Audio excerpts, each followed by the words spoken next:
எவ்வளவு பெரிய மேடையா இருக்காரு. ஆஸ்திரேலியாவில் நிகழ்ச்சியா இருந்தாலும் இந்த துண்டு போட்டு போவார். மலேசியாவில் இருந்தா கூட போட்டு போவார். அதுக்கு ஒரு பெரிய தைரியம் வேணும். நான் ஒரு விவசாயியின் மகன் என்பது சொல்வதை என்னைக்கு பெருமை கொள்றோமோ அதுதான் சிறந்த ஒரு பேச்சாளர் அழகு என்று சொல்லி அதை அவர்கிட்ட ஒரு வேண்டுகோள். அந்த துண்டை 20 வருஷமா போட்டுக்காரு. அப்பப்போ கொஞ்சம் துவைச்சு போட சொல்லி நீங்க கொஞ்சம் அப்பப்ப ரிக்வஸ்ட் கொடுங்க. ஏன்னா பக்கத்துல உட்கார்றவங்களுக்கு குப்புண்டு வேர்த்து படபடன் வந்து குளுக்கோஸ் ஏத்துற அளவுக்கு போயிருக்கு. அதுக்காக தவளை சொல்லி எவ்வளவு குழந்தைகளோட பேசுங்க பாருங்க. நீங்க என்னைக்காவது ஆண்டுக்கு ஒரு முறை குழந்தை தினம் கொண்டாடுறீங்க. ஆனா தினந்தோறும் கொண்டாடப்பட வேண்டியவர்கள் குழந்தைகள் தான் சார். எங்க எழுத்து விட்டு இல்ல ஒரு அம்மாவுக்கு ஆம்பளை பையன் பிறந்திருக்கு. அப்படியா பையன் பிறந்திருக்காமா ஸ்வீட் கொடுங்க அப்படின்னு. பாப்பா பிறந்த குழந்தைக்கு ஸ்வீட் எல்லாம் கொடுக்க கூடாது, தொண்டையில் விக்கு அப்படிச்சு. கொஞ்சம் புது நகைச்சுவை அப்படித்தான் இருக்கும்.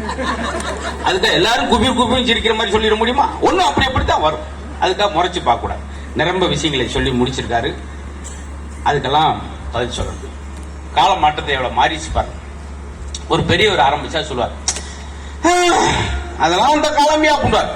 எந்த காலம்னு எவன் சொல்ல மாட்டேன். அந்த காலம் என்னங்க எல்லாத்தையும் அடிக்கடிக்கு பேசு.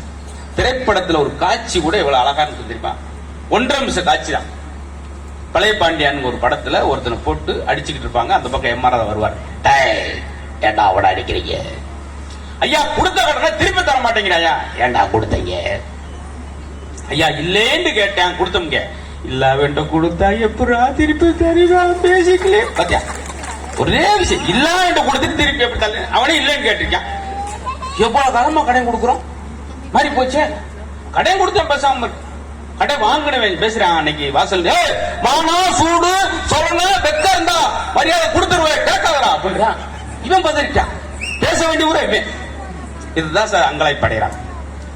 அன்னைக்கெல்லாம் மின்சாரம் தாக்கி பழின்னு பேப்பர்ல படிச்சிருப்போம். அன்னைக்கு பாக்குறேன் வத்தலக்குள்ள சம்சாரம் தாக்கி கணவன் பழி.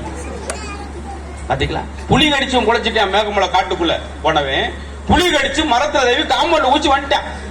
சாயந்தரம் கொண்டாட்டி வச்சு புளிக்குழம்பு சாப்பிட்டு செத்து போயிட்டான். பாத்தீங்களா? இதெல்லாம் பார்த்துதான் அவங்க வேதனைப்படுறாங்க. இன்னைக்கு ஆண்கள் வந்து உட்கார்ந்து சந்தோஷமா சிரிக்கிறான். என்ன அர்த்தம்? பக்கத்துல அவங்க சம்சாரம் இல்லைன்னு அர்த்தம். இல்லாட்டி மகிழ்ச்சியா சிரிக்கும். ஆய மூடு எல்லாம் சிரிச்சிருவார். இருக்கட்டும், மகிழ்ச்சியா சந்தோஷம் நிரம்ப செய்தியில் அடிக்கி சொல்லியிருக்காரு. அதற்கெல்லாம் பதில் சொல்லி கோயில்பட்டி எட்டயபுரம் தாலுகா